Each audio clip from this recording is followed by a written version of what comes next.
What's going on, Pizza Fam? Listen, before we get into the episode, I just wanted to make a quick shout out to Thrive POS. They've recently partnered with the podcast and they bring an exclusive offer for our listeners. Listen, Thrive POS is not just a POS system. It was built for operators just like us. It's fast, it's reliable, and most importantly, it helps us focus on what matters: our pizza, our people, and our profits. Check out the exclusive offer from Thrive POS at thrivepos.com/Pizza King, or just click the link in the description. Now let's get into the episode. I could sleep 2 hours, 3 hours, 4 hours. I'm still going to give the same amount of work ethic and production because I dreamed of the times I was here. Pressure is a privilege. So to be in this situation, to be where I am now, I don't have time to be tired. I'm still chasing it. I'm still chasing the next dream and the dream after that. So no one ever should be tired doing what they love.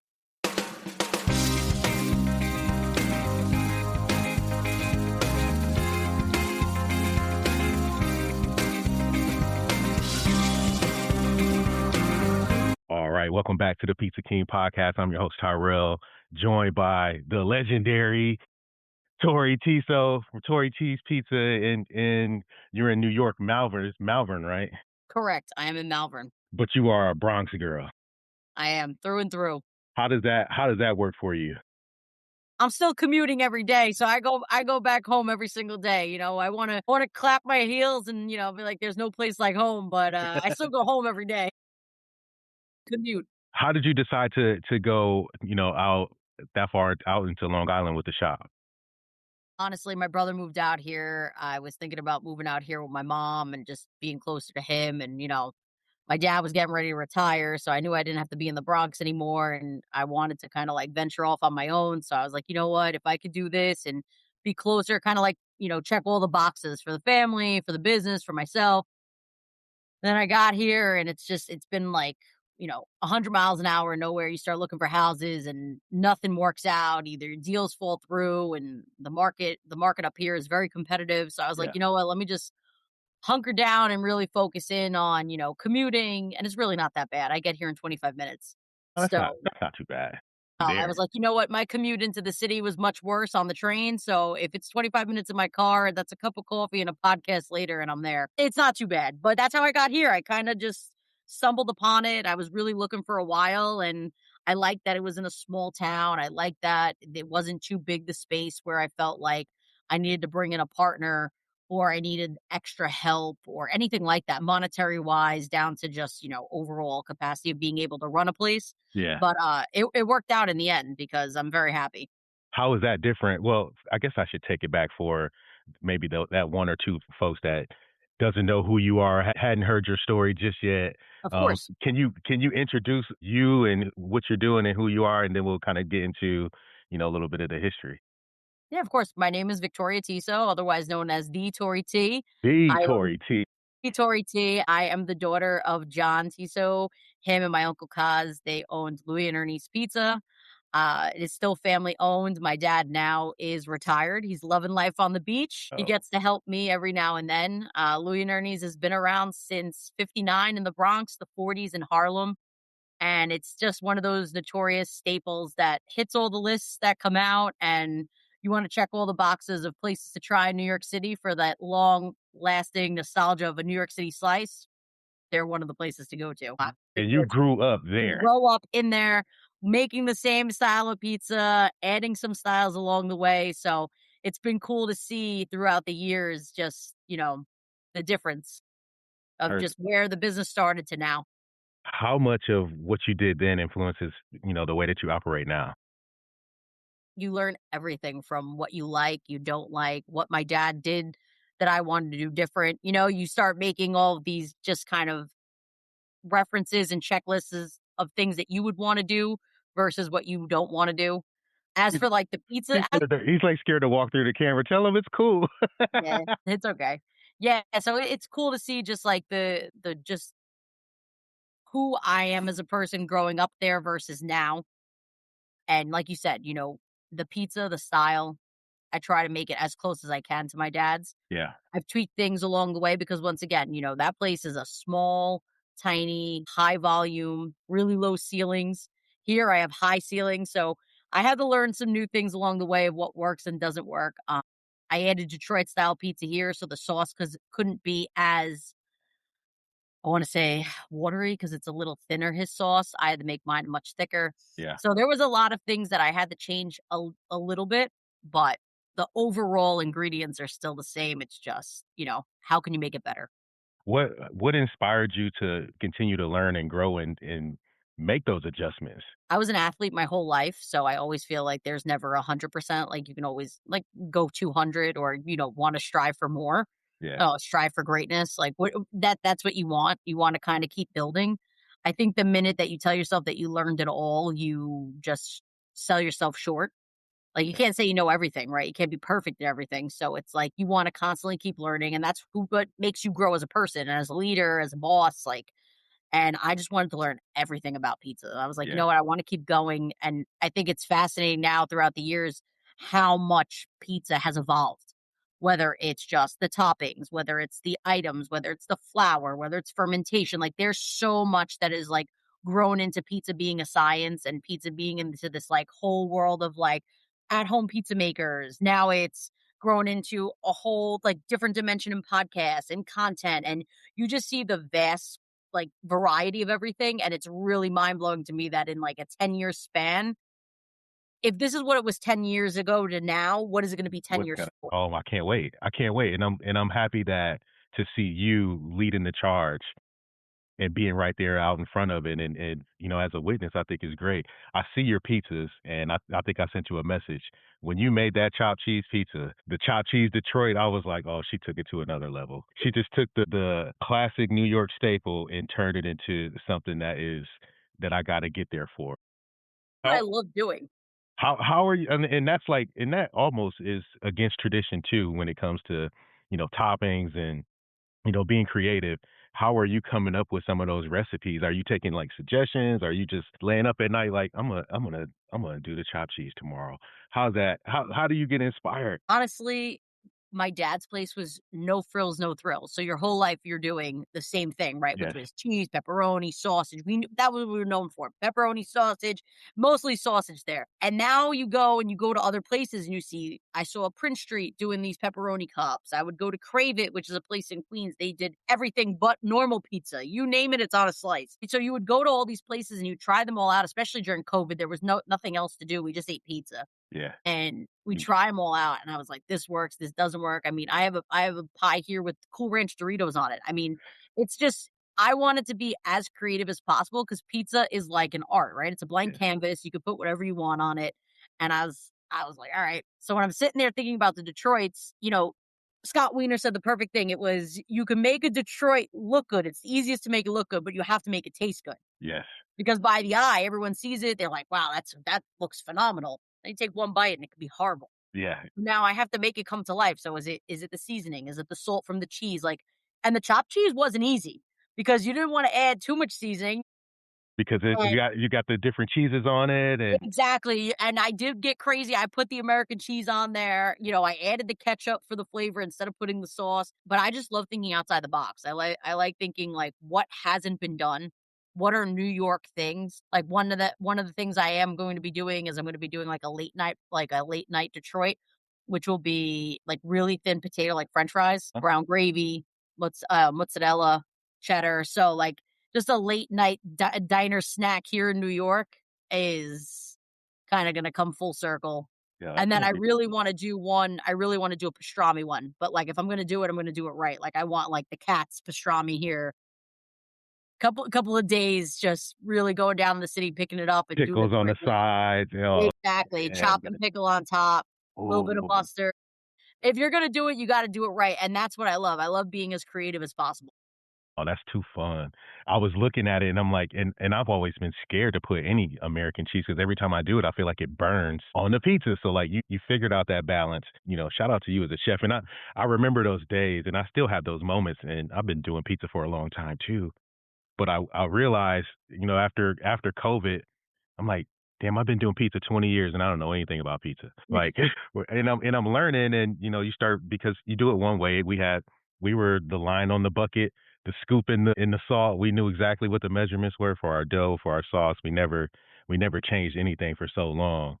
So then we had this opportunity to just be creative, and I think it made it so much more fun. Even if nobody bought it, it was still fun to do it and make it in the shop. Yeah, no, absolutely. My dad was that type of way. He's like, "Yeah, pinch of salt, handful of flour, all right, throw it in." I'm like, "I can't just open a business like that because when you do it for so long that way and you know how to do it."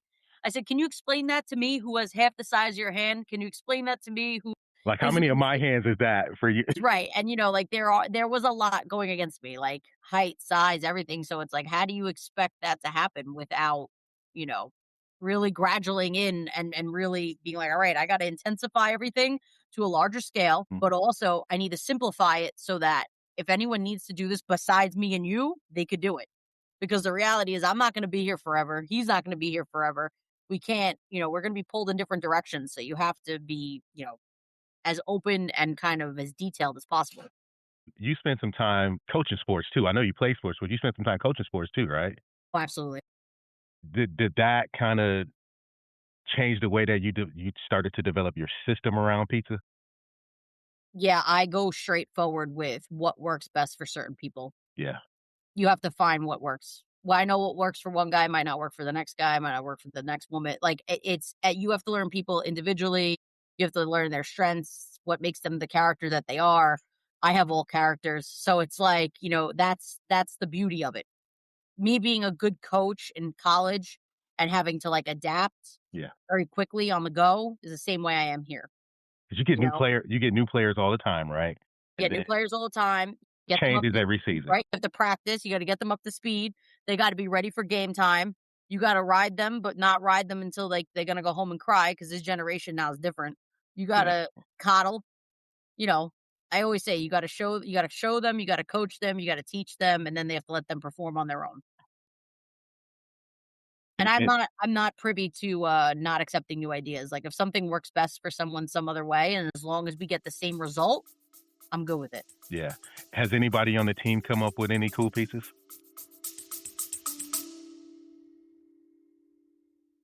Running a pizza shop is not easy. You're juggling orders, staff, and everything in between. That's exactly why I teamed up with Thrive POS. They're a company that built their POS system for pizzeria operators who live this every single day. I've worked with their team before, and I've seen firsthand how focused they are on making tech that actually fix our workflow. It's not the other way around. So if you're ready to simplify your operations, streamline your online orders, and get better control of your shop, this is the move. Head on over to thrivepos.com/Pizza King to see exactly what they're doing for operators all across the country. Again, that's thrivepos.com/Pizza King and get the exclusive offer. Now let's get back to the episode. Oh yeah, my head pizza man, Darwin, he gave me the sweet chili chicken grandma pie. It was not on my menu. They were doing it at another pizzeria, and he was like, "Hey, can we make this pie? It sells like crazy." And I was like, "Let's give it a go." And it stayed. That's one of the things that stayed. It's one of the, if not one of the best sellers on our menu. That one Right. became a permanent item. Permanent. Whoa, that's dope for him. Yeah, no, it became permanent. They also came up with the Detroit pie. It was pepperoni with ranch and Calabrian chili oil, and we call it the Two Brothers, named after my 2 guys that work here. Two brothers. Um, yeah, so, we got that going. So it's cool to see, like, things that have kinda progressed. We were doing, like, Wacky Wednesdays, which was, like, all my crazy, like, recipe inventions that literally just came out of a book, and I'm like, "Today we're doing spinach artichoke. Today we're doing mac and cheese." But, like, all these ones that you see just are in this book, and it just keeps getting bigger and bigger of all the places I go to and I wanna try or wanna do or recreate, and I'm, like, a little bit of a not a perfectionist, like I said, I wanna make sure it tastes good. So I'll test it out and then I'll be like, "Nah, it doesn't work. We can't do that. Scrap it." Until it's good. Like, I'm working on a French onion one. I'll be very honest. I've made it like 10 times. I don't think it's good. I'm not serving it. Like, if I wouldn't serve it to my dog and that guy is like a king, like, I'm not serving it to the public. So, but I like taking time. I don't want to rush anything. Well, yeah, and I think that's the beauty of being creative is you get to do it in your own time, follow your process, and then show your art when it's time. Do you compete? No, I Are you haven't competed yet. come on, are you going to? You know that As that, com- that you know what pan it is? competition is like very, very loose with the toppings.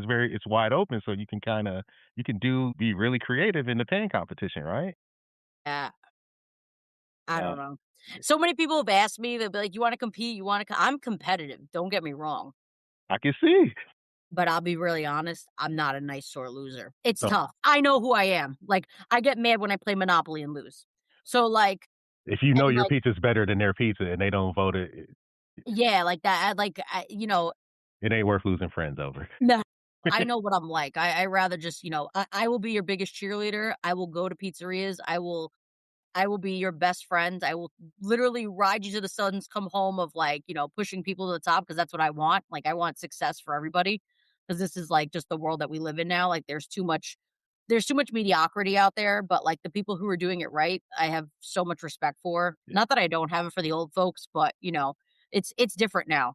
The prices are different. Some of these older generation guys, they made their money back in the 70s, 80s, 90s, early 2000s. Now it's a grind to get out there and do what you're doing. To Oh yeah. start really where I started, like going out on your own in a new town, new area, trying to invent new pizza, showing it to new people and really like putting your face out there the way I am, it's not easy. But to compete, I would love to do it. I think I just have to leave my competitive side in New York because I would be crying on a roulette table somewhere about an hour later after I didn't place where I want. I think I totally understand that, and I haven't competed either. I don't like to lose. I Somebody asked me like, "Hey, are you reaching out to people to come on?" I'm like, "No, I don't want anybody to tell me no because I don't want to hate you over not coming on my podcast." So And like, that's the thing is I don't know if it's like hate. I think it's just I strive right now to just set myself at such a high standard of things to follow, right? Like putting out good pizza, being involved in the community, trying to be a active, like really a leader in women in pizza. Like there's so many different things that I'm going down. It's like when I think about competing, sometimes I just forget yeah, because I have so much going on. And then it's what would I want to compete in? Like I would really have to like really focus in and be like, hey, you know what? I'm going to do the pan division. Okay, I'm running 2 businesses right now. Let's lock in. What do I wanna make down there? And also, I'd have to read a lot of the rules. There's yeah. so much that goes into it, making dough, bringing the ingredients there. Like, I watched some of my friends do it the last year, and their backpacks are filled, their suitcases look like they just brought half their pizzeria with them, and I would be having a panic attack. Very honest. I don't understand how guys fly across the country and do it. I was talking to this guy John McCaffrey, and he's like, "Oh yeah, I was like had a mixing bowl from the kitchen of the hotel, and he's in the room trying to get his I dough heard right today." guys mixing in their garbage cans. I was repulsed. I was like, I don't know if I should be overhearing this or even restating it. I won't say who it was, but I'm like, wow, you made this dough where? And like that to me is just like once again, that's really thinking outside the box. That's really being like as creative as you possibly can be given the environment. And you have to think, right? Nobody is in their element. So you're all the same. Nobody's in your element. Nobody's in their pizzeria. Nobody's working. And that's the part that makes it truly competitive, right? Because Yeah, you're all coming from different places. And that's where I would want to do it because I think it's a great experience. And you have to go in for me as like I said, I want to compete in goldfish or whatever I play in life is just you want to go into it with an open mind and kind of an open heart saying, "Hey, whatever happens, happens." And I think that's the way I would have to, like, kind of perceive it the first time I go into it, is my first competition would be just like, "Hey, let's see where this goes. Let's learn from it, and next year, let's go coming to hard." witness. Know what to do. Like, kinda go I've watched it now from the sidelines. Let's actually play a little bit, but now next year, let's go home, study, and then recap and come back and really hammer them hard. Because I think that would be, like, the best way for someone with a competitive nature like myself to really prosper. Because otherwise, if you go into it with, like, "I wanna win," I don't think that will really work out for me. Yeah, and let's be honest, we know politics always plays a role in things too. Unfortunately, that's just there's favorites out there, and there's folks that have a face and a name, and nothing against those guys because I think they all do a great job too. But it's tough. But I haven't competed, but I have judged, and what I can say is that it's all love on on the competition floor. Right. Everyone's helping everyone. I think everyone leaves there a little bit better because they're talking, they're learning. I learned a ton just sitting on at the judges table from the competitors and from the other judges. So I think there's room for that. But I'm challenging you, but I know I just heard you say it. It's a 2-year commitment just from the time you say go. Yeah. It is. I think it is. I'm challenging you and I'm supporting you however I can because I think you do some cool stuff and I can't wait to get up there. I'm coming in March. I can't wait to come try that. I'll be here. We can't wait to have you. I mean, listen, the door is always open. And I I think you're can't right. wait. I think like you said, you just gotta kinda rip the Band-Aid off, go into it and see what happens, and who knows, March will be here before we know it. I mean, I was just booking my tickets yesterday for Vegas, so Uh, I'm looking forward to it. I can't wait. Vegas is going to be fun this year. There's so many new competitors, and I think they're starting to even let some of the home bakers get into the competitions now. So that's going to be fun. Yeah, I think it's great. I think it's cool just to see, like I said, the dynamic and how pizza has really changed throughout the years. And, you're seeing it now even in Vegas. I remember going 3.5 years ago and it wasn't half of what it was last year and like seeing the growth. And I went there 3 years ago. I had no pizzeria. Nobody knew who I was. And I just kind of walked around and I was absolutely zero to nobody. And then this last year was amazing just to see one, how much more people were back, Yeah, the amount of vendors, the amount of speakers, and people who take advantage of this. My favorite part, like you'll hear people say, "Oh, my favorite part of the competition." My favorite part is hearing other pizzerias and other shop owners speak yeah. because that's the way you learn. I Absolutely. don't care if you can give me a slicer that slices pepperoni 100 miles an hour. It means nothing to me right now. I need to learn from the ground up, That's like how to build the business correctly.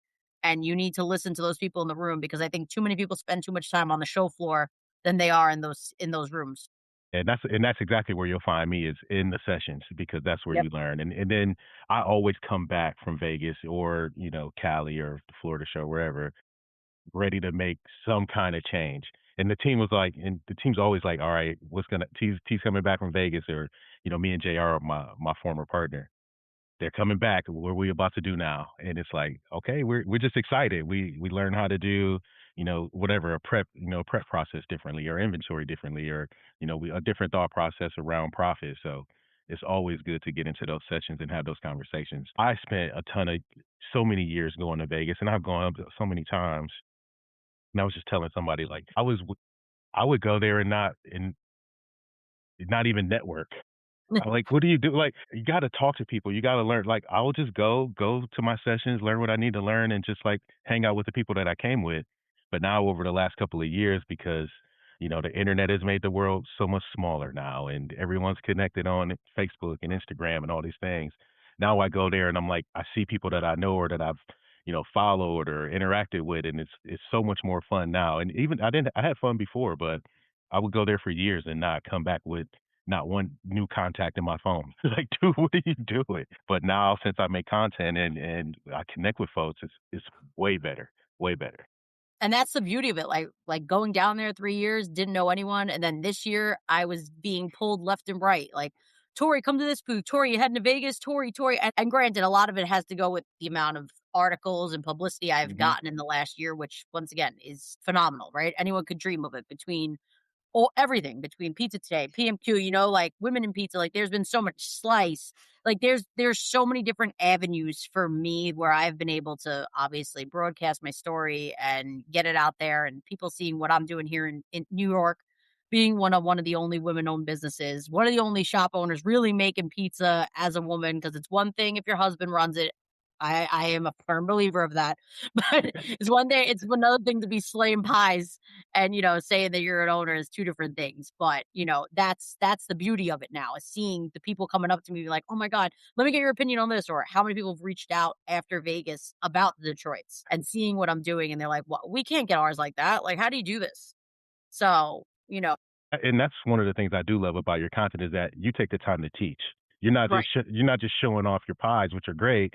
You're actually teaching about your process and how you build them, and talking through that. I think that makes a huge difference. And people love it because, there are a lot of at-home pizza makers, and there have been many that have reached out, just whether they're shop owners here in California, the Midwest, or just making Detroits at home. Even the New York style, so many people reach out and be like, "Hey, how do you do that? How do you get it so crispy? And why do you use cornmeal?" Like, there's so many different little things. I flip my Sicilians over. There's so much throughout the years that might stand out to others as opposed to just being like, "Oh, this is the way I make pizza."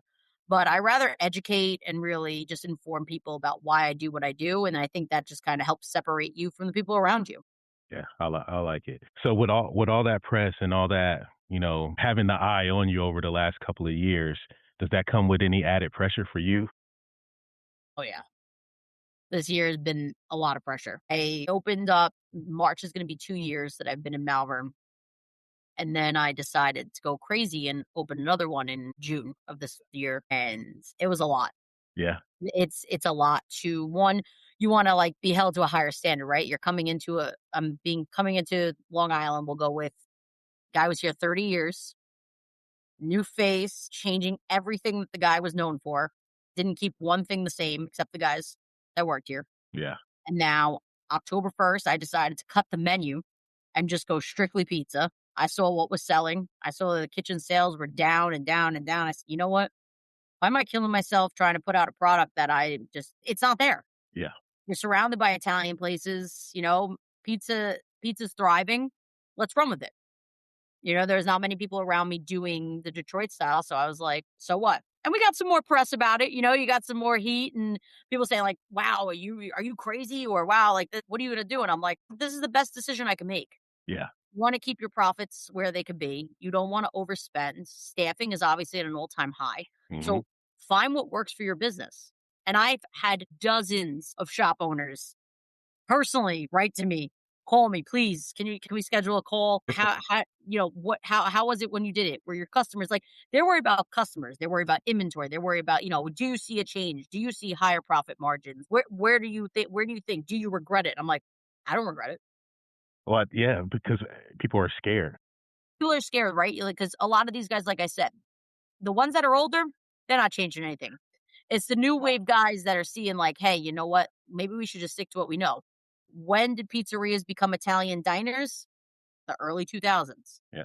Like, so that's what it became. So now, before you know it, some of these places got burgers, fries. I mean, it's just getting further and further away. And once again, this goal goes to your demographic. It's where you are. But for me, I wasn't going down that route. I Hmm. wasn't going to try to bite off more than I could chew, any more than I already was. And I was doing basic stuff. Press is like, Yeah. that's where the pressure comes from, right? Because now you're brand new, still the people.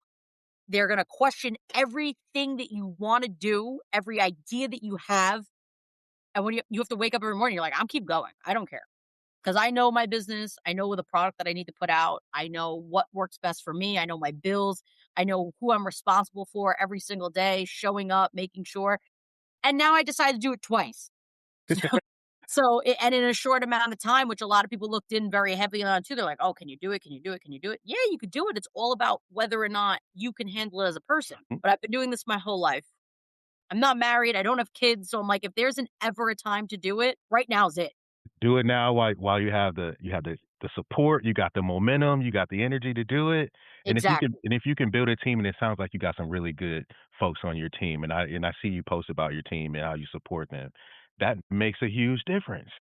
But it also goes back to you as a shop owner too. You can't rule with an iron fist, Yeah. but at the same time, you have to rule with respect. People forget this is a job every single day. Most people in the industry are spending more time with each other than they are with their own families. So I know there's, like, the whole stigma of, "Oh, you can't treat everybody like family, like, you gotta treat them like." This isn't chess, okay? Life right now is very basic. Everyone is living trying to live within their means to provide for their families, to go home, to be healthy, and just wake up and go to a job that they don't hate. I've been there where you're just like, you don't wanna get into that rut. Yes. You wanna kinda keep a place where it's still fun, it's lively. I want them to feel like they're a part of a team. I want them to feel that they're part of a family. They're just as involved with the pizza the creativity as I am. Like I said, I don't sit here and ride anybody till the cows come home. Like this is just me. I And want them to and you enjoy it. show up. You show up every day. Show up every day for them. Whether it's when I'm physically here every day with them, I'm not one of those owners that is like sitting down, like, just doing things on the computer. Like, I want to be as involved as possible, even when I have the systems that I have to make sure things don't go wrong. Yeah. I'm always checking in. I'm always calling in, "Hey guys, what's going on?" I don't ever want them to feel alone because I know what that feeling was like when I was working in different industries Mhm. and working for different bosses, and I'm like, I don't want them to feel like that. So everything that I've learned throughout the years, I kind of was like, "Nope, we're not doing that. We're not gonna be that person. We're not gonna." And you know what? Some people will say, "Wait till she gets slapped in the face. She'll learn real quick." And then I will, and you know what? I'll be resilient, I'll bounce right back up, and I've had, people come in whether it's customers, employees, whatever, they go right back out the door. I don't what are you gonna do? Right, and, Like, like, and to your point earlier, we spend so much more time with the people in our building. To you said folks are scared or worried about what the customers are gonna say or what the community's like. Take care of the people inside that building. yep, Like, let's figure this out for us, and then we'll sell it to the folks that that wanna buy it. It doesn't yep. matter, like, all that other stuff is just noise. A lot of those folks aren't coming here anyways. Why the hell are we worried about There's what they're always talking gonna be about? haters, right? There's always gonna be haters. There's gonna be people that come in and tell me, "Oh, how I should be making pizza. Oh, you gotta do it this way." I never in my life, my first 6 months of open here, that it was crazier than ever. I wish I had a dollar for every guy that came in and told me how to make pizza. It could S You can't make Detroits in New York. You can't do Yeah, that. you can't do that. "Are you from Detroit? Let me tell you how to make a Sicilian. I'm from Brooklyn." Alright, how about this? I have a little bit more, like, I guess street cred now, 'cause back then, right, you're 5 seconds in and you're, like, already getting the heat from these guys, like you said, back with press and everything else. And I'm like, "You know what? I would love in my head to be like, 'You know, buddy, why don't you come back on Friday night during Lent and let me see you make pizza for these many hours. Let me see you run a kitchen and the whole operation and everything else, and then, yeah, sure, you could tell me how to make a Sicilian.'"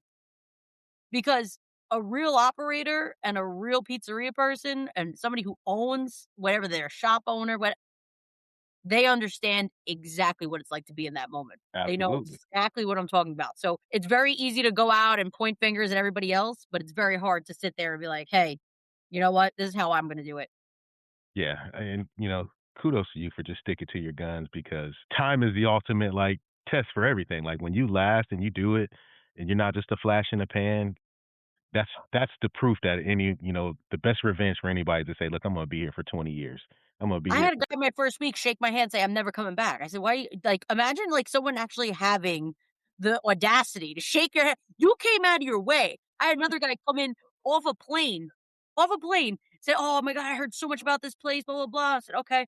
He comes in and he was like, "I just, yeah, I had to tell you." I said, "Oh, so you want to try a slice?" Came off the plane from JFK. You want to try the pizza? No, my daughter. I heard so much about it. My daughter says this place sucks. Why you You come here? you took the time out of your day.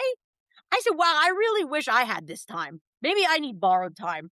But that just goes to show you that, like, in the beginning, it's never easy. Nope. It's never easy to start, and you still get the hate. You'll still There'll always be haters, but you know what? It's all worth it in the end when you put out a good product consistently, because that's the biggest thing. Consistent product Mhm. that's good every single time to customers who appreciate it, appreciate the craft, respect what you're doing, and just overall are enjoying the love of pizza, because that's what it's all about now, right? It's love of pizza. It's that mostly everybody likes it, couple don't. But like that's, and whether it's my pizza, the guy next door to me's pizza, whoever it is, as long as you're enjoying it, it doesn't matter, because that's what pizza's about now. Every single one is different.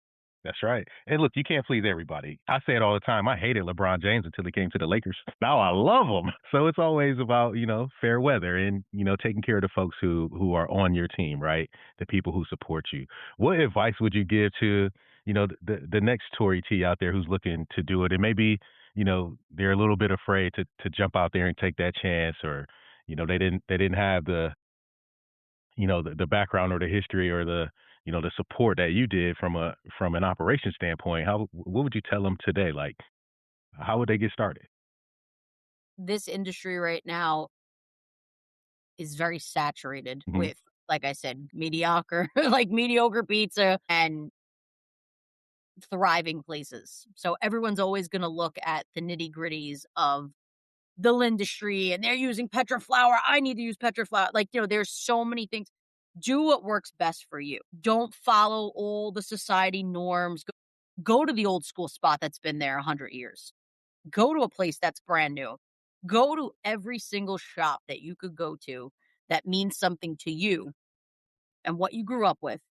And then go outside the box, because all those places will have a different story to tell. No shop owner is the same. What has happened for me will not happen for the next person. Go educate yourself, Open up your wallet because it's not cheap to open a pizzeria. It is not cheap to listen. I used to say to my mom all the time, like after 500, just sign on the line. Like don't even look anymore because there's so many operating costs that come out of nowhere. So if you think the pizzeria is going to cost you 150,000 open, it's 300 and it's 350 on a good day. So it's just always keep elevating your education. Yeah. Always keep improving your product. Never stop learning. Always save for a rainy day because you never ever know. Because this world is about thick skin, whether it's your customers, whether it's the reviews, whether it's dealing with vendor pricing. It's about having thick skin, being resilient, and rallying the next day because you could have just had the worst day yesterday, but you have to get back up. You have to put your hat on and you have to literally reperform like as if nothing ever happened to boost the morale. And it's like going on stage, whether you're like you become the world's best actor or actress Yeah. because nothing else can happen in your day besides, hey, man, how's it going? To stay or to go? Your day's going well. Meanwhile, your life could be a dumpster fire. So you have to have thick skin. You have to open up your wallet, open up your playbook, make sure that you're educating yourself, go to all the heavy hitters, learn what you like, what you don't like. And when you think you learned it all, go right back out the door and do it all over again because you will never ever be able to stop learning in this industry ever. The day you do, your day's over. And There- never tell yourself you're tired. There's no tired. There's no Because if you tired. really love what you're doing, you're never tired. I could sleep 2 hours, 3 hours, 4 hours. I'm still going to give the same amount of work ethic and production because I dreamed of the times I was here. Pressure is a privilege. So to be in this situation, to be where I am now, I don't have time to be tired. I'm still chasing it. I'm still chasing the next dream and the dream after that. So I don't have no one ever should be tired doing what they love. Coach T, you got me fired up. I always say the same thing, man. It's going to take longer than you expect. It's going to cost way more than you expect, and it's going to be harder than what you were doing at your regular job. But you got to decide if you love that or not. Absolutely. You're 100% correct. I love it. That's great advice. And look, everybody, we're gonna keep pushing her to get out there and compete. You I just like heard her. that. You just heard the fire in her. She is very proud of what she does, and she should be. So let's continue to show that to the world. And if you're ever in that New York area, where can they find you? Because you got two shops. Where can they find you? So I'm in Long Island. I'm in Malvern, small little town, 360 Hempstead Avenue. And if you're in Westchester, New York, I am at 125 Halsted in Harrison. So two polar opposite ends. So they're nowhere near each other. But What are you doing? you know what? I live smack in the middle of the two. So I figured at this point I could get to both. They were further enough away from each other. And I just saw an opportunity. I said, you know what? Why not? You do same menu at both places? Yeah, pretty Pretty much. pretty much same. I mean, my Westchester one, I did open up the kitchen again just because I have more space. It's 3 times the size of my place here, Yeah. so kitchen-wise. So I kinda had the capacity to really, turn over inventory a little bit differently and plan accordingly as opposed to here, which was much more like a U-boat and a submarine. So I think having that space over there was a little bit easier and accommodating to do what I want. That's a whole master class in itself. I think we should maybe we'll come back another time, sometime next year and just talk about the thought processes because I think, as inspiring as you are, I think you got some things in there to share, to teach too, to really help. And I'd love to just dig into that a little bit more when we have some time. Absolutely. Listen, you tell me when and I'm there because Oh my, you don't realize what it takes to really like operate a shop the way you want it, especially when you're buying one, right? yeah. Building one out is completely different, but when you're buying a shop that's already established and you're trying to like figure out how you can make it work compared to the last guy or the last person who did it. So it's not an easy thing. And I'm still adapting. Listen, I just got myself into it. We sold our shop back in July, but I just finished up the agreements to take over one that's closer to my house. So I'm about to live that whole situation all over again. Yeah, no, it's a fun time. It's still exciting. Yeah. Congratulations. It's still good. It's a good feeling when you start getting going. But like I said, that wallet starts opening up, the Oh, bills start piling in, and you're like, that's the tenacity you need and just the overall drive to keep going because that bill comes and you're like, yeah, we gotta open. we're going to be open. We're going to do all those things. So Fantastic. I'm looking forward to it. And thank you again, Tori, for coming on. Where can they follow you online? Are you mostly Instagram? Yeah, I mean, I'm Instagram, TikTok now, wherever people want to find me. There's so many different platforms now. But yeah, TikTok is just Tori T's Pizzeria. If you are on Instagram, it's Tori T's Pizzeria as well. My personal one where I do a lot of just like a day in the life is the Bronx Pizza Girl. I Yeah. think that one is fun because it's just I never changed the handle and people are always like, why don't you change the handle? And I'm like, it's kind of I still go home there. I'm always gonna be that girl. You're So it's still a like Bronx pizza girl. yeah, I mean, listen, you could take, you take the girl out of the Bronx, but you can't whatever that expression is. But I'm like, you know what? There's so many people that just know me for that. So I'm like, I'll just ride with it. No matter where I am, you're always gonna pay tribute to your roots. Absolutely. But yeah, I For think sure. that page is a fun page just to see like I said, the nitty gritty of what it really takes behind the scenes sometimes to be a shop owner. No, that's for operators, I think that's what everyone needs to see, right? It's like what it really takes. And you can go make your own spot unique and do what you want to do, but go learn from the people who are really in the trenches and getting it done. Like I said, so many people will reach out to me and be like, "Hey, yeah, I feel you," or I thought I was the only one." And this whole industry now and is just not feeling alone, right? Like, Absolutely. wake up to do it, to be physically capable, mentally capable, emotionally capable. You never know what each person is going through in their home life. You don't know what's going on in their shop life. With the way the prices are rising, it's not easy. So there's some days like today, sales tax came out in New York. Like there's some days that where you're just like, you don't realize what it takes to really open a shop. It's not just about $4 a slice. It's Right. the overhead, it's the overall just mental crippling days where you're like defeated and you got to pull yourself and rise up. So, that's what it's all about, right? You got to help each other. So You got the more you can go on Instagram, reach out to shop owners, don't feel alone. Somebody's always listening. And whether you're affecting one person or helping another, you never know where life is going to take you.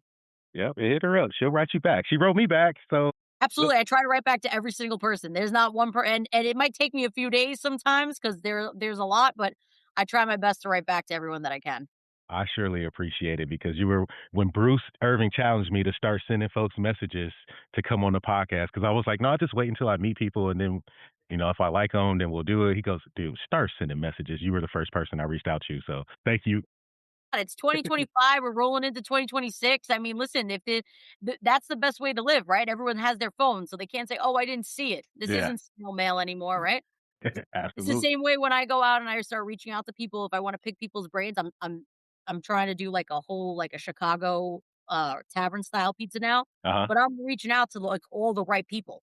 You're reaching out to, like, the real seasoned veterans, like, I slid in John Arena's DM and he was able to help me a little bit, and I slid into another guy's DM and all of the right people that I follow, and if they give you 5 seconds of their time and you could take one from each and make it work, you have a whole new ball game. Yeah, And that's what I'm working on now. So that's why I say just shoot your shot, DM people, you have nothing to lose. What's the worst that could happen? They don't answer you. I've yeah, had worse dates in life. absolutely. Hey, and shout out to John Arena because he is super nice. And same thing. I've had some conversations with him.